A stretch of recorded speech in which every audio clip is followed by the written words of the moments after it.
मैं गुरुदेव के साथ हूँ, मैं संतों के साथ हूँ, बट मैं योगी आदित्यनाथ को भी गलत नहीं बोल सकती। क्यों? क्योंकि ताली हमेशा एक हाथ से नहीं बजती है, एक हाथ से सिर्फ चांटा मारा जाता है। तो इसीलिए इसकी पूरी कहानी सुनेंगे पहले कि मैटर क्या है, क्या हुआ था हकीकत। ऐसी बहुत सारी वीडियोस मैं आपके सामने रखूंगी दोनों पक्ष की, तो आप मुझे कमेंट्स में बताना कि इसमें से सही कौन है और गलत कौन है। ठीक है, तो चलिए शुरू करते हैं। जय श्री श्याम, जय बालाजी। पहले सुनते हैं पूरी वीडियो। सब कुछ स्मूथ चल रहा था, जनता बता रही थी कि व्यवस्था उत्तम है, कोई अप्रिय घटना नहीं हो रही थी। फिर आए स्वघोषित शंकराचार्य अभिमुक्तेश्वरानंद। इनकी पालकी थी, मौनी अमावस्या के स्नान के लिए जा रहे थे। वहाँ कथित तौर पर इनके शिष्यों के साथ मारपीट हो गई। फिर ये धरने पर बैठ गए। अखिलेश यादव ने फोन पे समर्थन दिया, जिसकी सरकार में ये लाठी कहकर घसीटे जा चुके हैं। हिंदू आहत हो गए कि योगी तो सनातन विरोधी है, संतों को पिटवा रहे हैं। परंतु क्या यह सत्य है? प्रत्यक्षदर्शी लिखते हैं कि इनके शिष्यों ने सर्वप्रथम वह पुल खोल दिया जो प्रशासन ने बंद किया हुआ। 100 लोगों के साथ ये पहला नियम तोड़कर आगे बढ़े। मौनी अमावस्या स्नान के लिए संगम पर बड़ी भीड़ थी, तो चौकी पर इन्हें रुककर पालकी त्याग कर केवल 50 मीटर पैदल चलने को कहा गया। स्वघोषित शंकराचार्य के शिष्य अड़ गए कि पालकी तो जाएगी। पुलिस को पिछले वर्ष के महाकुंभ में हुई भगदड़ और मृत्यु स्मरण थी, तो समझाया। नहीं माने तो फिर प्रशासन ने सख्ती की। अब ये विक्टिम बने फिर रहे। ध्यान रहे कि अभिमुक्तेश्वरानंद पूरे संत समाज के प्रतिनिधि नहीं है, ना ही अन्य किसी भी संत के साथ ऐसा कुछ हुआ। और हाँ, मौनी अमावस्या तो मौन रहने का दिन है। अब मेरे कुछ प्रश्न है कि पिछली बार आपने इन्हें कब धर्म चर्चा के कारण समाचारों में देखा? क्या ये सदैव ही राजनीतिक बयान देने के लिए चर्चित नहीं होते? क्या बात है कि हर विवाद इनकी ओर आकर्षित होकर आता है? क्या बात है कि इन्होंने राम मंदिर पर कांग्रेस की लाइन पकड़ी थी? संगम पर हुई दुर्घटना को देखकर पिछले वर्ष संतों ने अपना स्नान त्यागा। इसमें वो संत थे जो हिमालय से लेकर तमिलनाडु, पूर्वोत्तर और गुजरात के मठों से आते थे, जो 12 वर्ष कुंभ स्नान की प्रतीक्षा करते रहे, पर लोकहित में त्यागा। और एक ये तथाकथित संत है जिनका ईगो धर्म, नियम, प्रशासन सबके ऊपर चला जाता। संत का धर्म त्याग का है, वैचारिक विनम्रता का है, स्वभाव के लोच का है, मार्ग दिखाने का। यहाँ त्याग की जगह जकड़न है, विनम्रता की जगह धमकी है, लोच की जगह तनाव है, और मार्ग दिखाने की जगह प्रतिबंधित मार्ग को जबरन खुलवाकर घुसने का। तो मैटर ये था कि महाराज जी को पुलिस वालों ने कहा था, जो भी वहां टीम थी यूपी की, उन्होंने सबने ये बोला था कि आपको सिर्फ 50 मीटर पैदल यात्रा करनी पड़ेगी और ये वाला मार्ग नहीं खोला जाएगा। क्यों? क्योंकि आपके पीछे बहुत सारी पब्लिक है, आपके लिए खोला गया तो और पब्लिक भी आगे आएगी। ठीक है, तो इसलिए आपको 50 मीटर दूसरे रास्ते से पैदल जाना पड़ेगा। रोका किसी को नहीं था, मैं आपको अभी भी बताऊं, रोका किसी को नहीं गया था।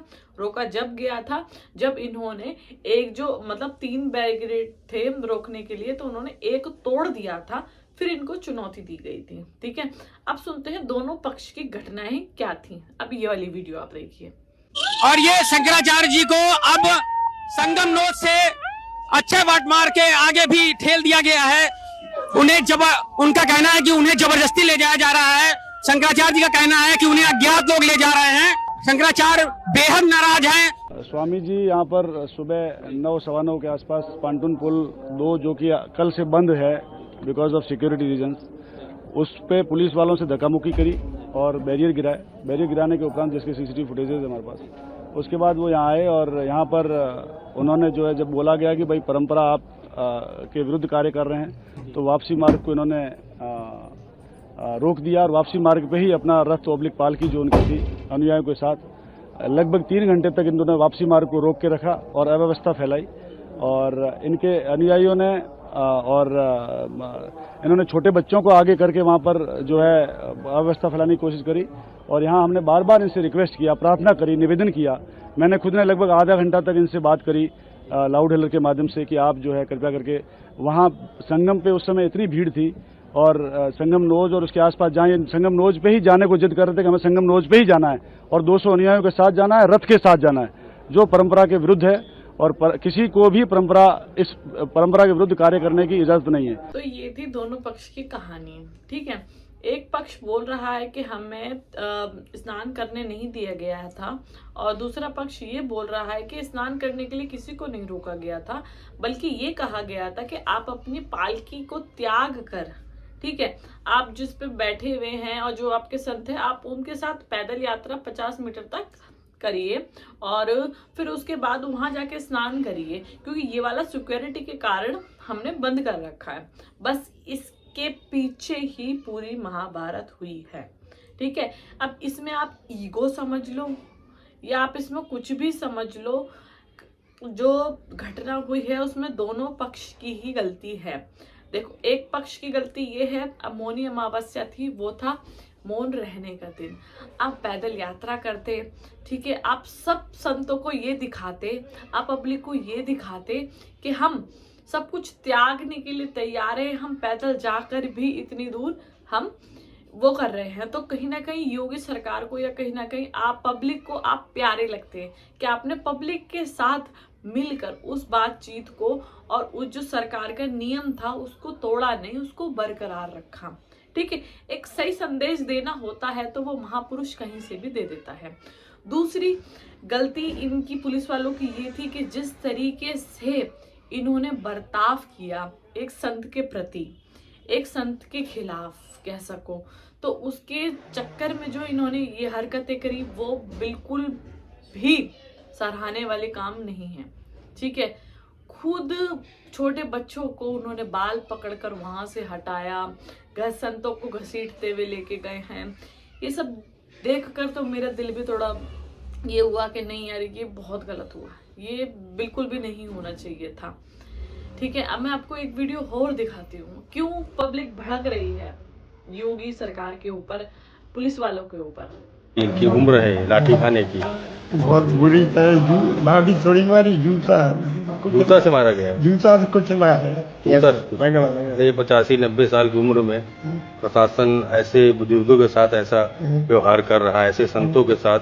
हम ये सब अगर वो एक माता राम ने वो तो और जूता ये हम मार देते तो मर ही जाते, हम मार देते, मर जाते। अत्यंत दुखद। ये योगी जी के सरकार में साधु संतों का ये हाल होगा, और कोई सरकार होगी तो उसकी निगाह थी। बूढ़े ब्राह्मण गंगा जी की पावन नगरी में ये काम हो रहा है, इस पावन नगरी में ये हो रहा है। बाबा जी आराम हो जाएगा, परेशान मत रहिए। ये तकलीफ बड़ी है। ये आज जो प्रयागराज में शंकराचार्य जी के साथ घटना हुई, पानी मिला ना भोजन, सुबह 5 बजे से ना इनको पानी मिला है ना भोजन। तकलीफ में तड़पते रहे।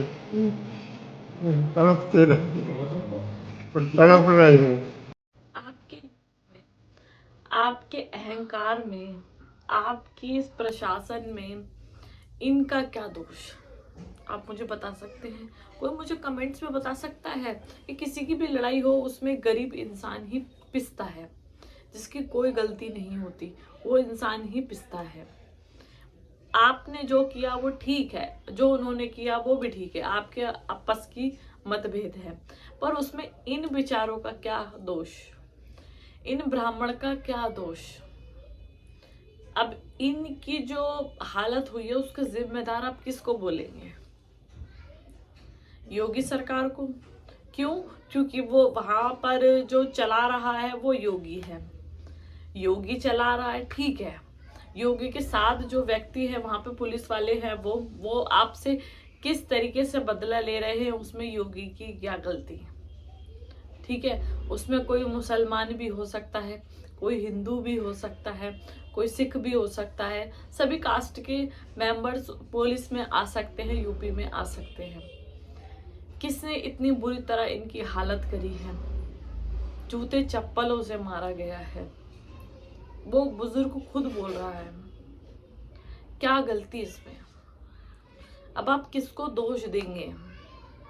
आप मुझे कोई बता सकता है कि उसमें आप किसको दोष देंगे? अब इनकी दवाई गोली कौन कराएगा? उस पुलिस वाले को, पुलिस वाला शायद किसी के भी खिलाफ हो सकता है, संतों के खिलाफ हो सकता है, योगी के खिलाफ हो सकता है, बट उसने अपनी भड़ास तो निकाल ली ना। मेन पॉइंट ये है। पूरी कहानी का सार मैं इसको मानती हूँ कि वहां पर जो भी हुआ है संतों के साथ, उसमें जो चोट हुई है, जिसको चोट लगी है, जो बचते बचते बचा है, उनकी क्या गलती थी? क्या उनकी ये गलती थी कि वह भगवा वेश में थे? क्या उनकी ये गलती थी कि वो संतों के दर्शन कर रहे थे? किसकी गलती थी उसमें? कोई मुझे बता सकता है? प्रशासन अब कुछ नहीं बोलेगा, पुलिस वाला भी इसमें कुछ नहीं बोलेगा, वो तो अपना बोल रहे थे, हम तो अपना काम कर रहे थे। संत बोलेंगे हम तो जी स्नान करने जा रहे थे, इनकी गलती, इन्होंने क्यों रोका? एक तरफ ये है, एक तरफ ये है, पर जो बीच में इंसान है ना वो पिसता है। क्यों? क्योंकि जब इधर से भी प्रेशर आएगा, इधर से भी प्रेशर आएगा, तो पिसेगा जो बीच में खड़ा है। जो संत एक दर्शन मात्र करने के लिए जाते हैं, जो व्यक्ति जाता है, जो गरीब इंसान जाता है, उसके साथ ऐसा व्यवहार होता है। ठीक है, अब मैं इसमें किसी संत को बुरा नहीं बोलूंगी, मैं किसी योगी को बुरा नहीं बोलूंगी, मैं किसी पुलिस वाले को बुरा नहीं बोलूंगी। मैं बस ये जानना चाहती हूँ कि उसमें गलती किसकी थी, जो इन लोगों को दोष मिल रहा है, किसकी गलती थी उसमें। अब मैं आपको एक वीडियो और दिखाती हूँ।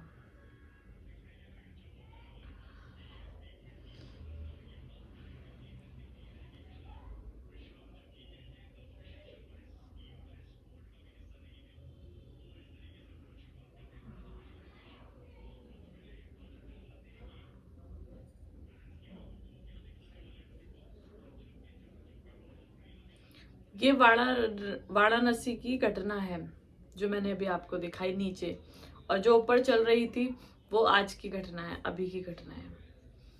ये काम पहले भी हो चुका और इन्हीं के साथ हुआ है। उस टाइम अखिलेश की सरकार थी, उस टाइम भी कितने बुजुर्ग, कितने व्यक्ति आघात हुए थे, उसकी भी कोई तुलना नहीं है। उसमें भी उनका भी कोई दोष नहीं था, दोष सिर्फ इनकी ईगो का था और कुछ नहीं था। पिस्ता कौन है? सिर्फ गरीब आदमी, सिर्फ संत, सिर्फ हिंदू। मैं फिर बोलूंगी, सिर्फ हिंदू। तो आप मुझे कमेंट बॉक्स में बताना कि आप क्या बोलेंगे, कि पुलिस वाला सही था, या संत सही है, या योगी सरकार सही है। देखो, एक प्रिंसिपल होता है, ठीक है, उसने बहुत सारी टीचर्स रखी हैं, उसमें के नीचे बहुत सारे बच्चे आते हैं जो पढ़ते हैं, ठीक है। अब प्रिंसिपल ने अपनी मतलब सब कुछ कर आके बहुत अच्छी टीचर रखी हैं। अब वो उन टीचर में से कोई टीचर ऐसे निकल जाए जो बच्चों से अपनी खुंदक निकाले या कुछ करे, तो उसमें प्रिंसिपल की तो गलती नहीं है, वो सिर्फ सजा दे सकती है, ये तो नहीं कर सकती ना वो। पिसेगा कौन? बच्चा। वही सेम चीज यहाँ होती है। लड़ाई कहीं की, युद्ध कहीं का, पिसता कौन है? सिर्फ ब्राह्मण, सिर्फ भगवाधारी और सिर्फ हिंदू। तो आप मुझे कमेंट्स बॉक्स में जरूर बताना आप इस घटना को लेकर आपकी राय क्या है। तो सभी को जय श्री श्याम, जय बालाजी।